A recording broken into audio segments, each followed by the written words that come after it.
Les habla el padre Gabriel Romanelli, misionero del Instituto del Verbo Encarnado en la Franja de Gaza, Palestina. El Evangelio del día de hoy es tomado de San Juan, capítulo 6, al inicio del capítulo, y dice así. En aquel tiempo Jesús se marchó a la otra parte del lago de Galilea o de Tiberíades. Lo seguía mucha gente, porque habían visto los signos que hacía con los enfermos. Subió Jesús entonces a la montaña y se sentó allí con sus discípulos. Estaba cerca la Pascua, la fiesta de los judíos. Jesús entonces levantó los ojos y al ver que acudía mucha gente dice a Felipe, ¿con qué compraremos panes para que coman estos? Lo decía para ponerlo a prueba, pues bien sabía él lo que iba a hacer. Felipe le contestó, 200 denarios de pan no bastan para que a cada uno le toque un pedazo.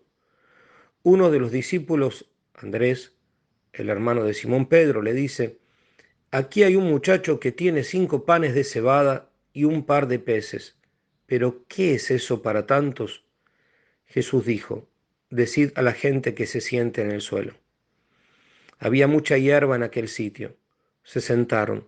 Solo los hombres eran unos 5.000. Jesús tomó los panes, dijo la acción de gracias y los repartió a los que estaban sentados. Y lo mismo todo lo que quisieron del pescado. Cuando se saciaron, dice a sus discípulos, recoged los pedazos que han sobrado, que nada se desperdicie.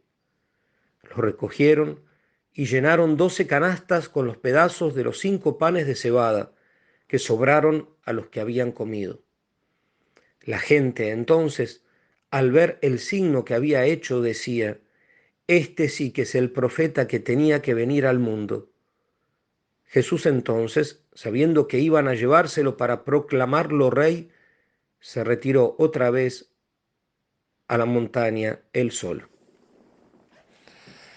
Nos encontramos, queridos hermanos, con este capítulo 6, una de las páginas más importantes del Evangelio, ya que nos va a revelar a lo largo de todo este capítulo la realidad de la Eucaristía, que no es otra cosa que Jesús mismo. Hoy Jesús realiza un gran milagro, la multiplicación de los panes y de los peces, de esos panes de cebada y de los peces. Dice el evangelista San Juan que a Jesús lo seguía una multitud por los signos que habían visto al curar los enfermos, es decir, por los milagros. Semeia, en griego, que se traduce por signos, significa en la Sagrada Escritura milagros. Esos son los signos que hace Jesucristo. Y todo signo puede ser algo, como sabemos, un diseño o una palabra o un hecho, nos lleva al conocimiento de otra cosa. Los signos, los milagros que Jesús hacía, llevaban justamente a la gente a conocer otra realidad, la que a él le interesaba. ¿Cuál es la realidad que a él le interesaba? Que la gente crea que él era el enviado de Dios, que él era el rey Mesías, el esperado, el deseado de las naciones, el salvador del mundo, aquel que debía venir. Y lo siguen multitudes. Ya en la actualidad sería una multitud de miles de personas seguir a una sola persona. Dice el evangelista que habían 5.000 hombres, contando que los hombres se moverían con sus familias, con los niños, con sus mujeres. eh, Eran miles y miles de personas. Siguiéndolo como sea, lo seguían a él. Tanto era la atracción que tenía Jesús sobre ellos, que ellos lo seguían y ni siquiera ellos pensaban qué tenían que tomar para el viaje, qué tenían que preparar para el viaje. Es así que Jesús mismo, al ver la multitud, les dice, ¿cómo vamos a comprar comida? ¿Cómo vamos a comprar pan? ¿De dónde vamos a sacar para comprar para tanta gente? Ellos no tenían eh, qué comer. Un joven se acercó, tenía 5 panes y 2 peces. Y Jesús va a realizar un milagro que se llama de creación. Es decir, de lo que no hay, Él hace que exista. Podría haberlo creado sin ninguna materia preexistente, podría haber hecho con su palabra, haber salido esos miles y miles de panes y miles de pescados, pero quiso servirse de una materia, de algo que ofreció esa persona.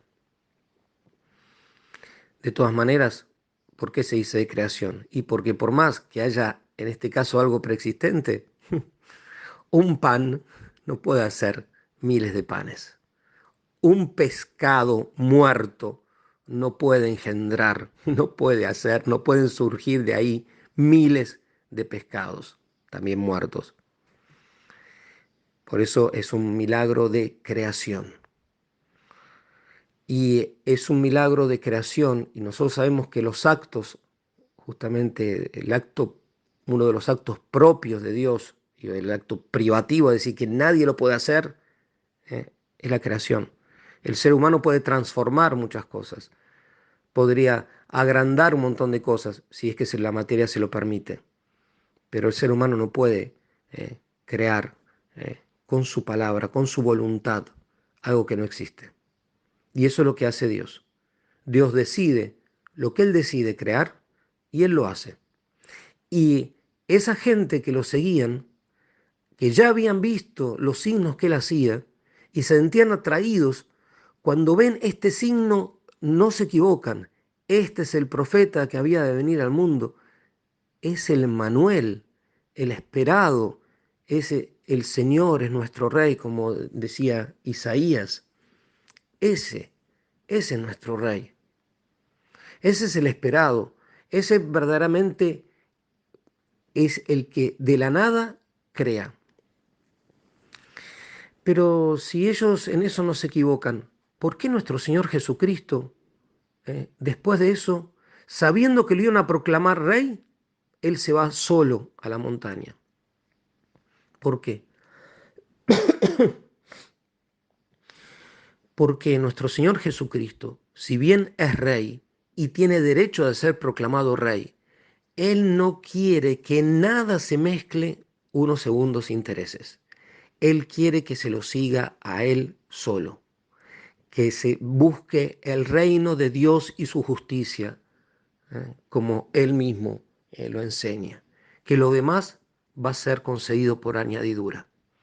Él no quiere ser proclamado rey porque la gente experimentó la añadidura. Él quiere ser proclamado rey en los corazones, en las mentes, de palabra y de hecho, en las sociedades, en la familia, porque Él es rey, como lo va a confesar públicamente delante de la autoridad civil de Poncio Pilatos, que tenía poder real, verdadero. Yo soy rey, como tú lo has dicho. Para esto he venido, para dar testimonio de la verdad. El que es de la verdad oye mi voz. No es solamente el que ve los signos exteriores.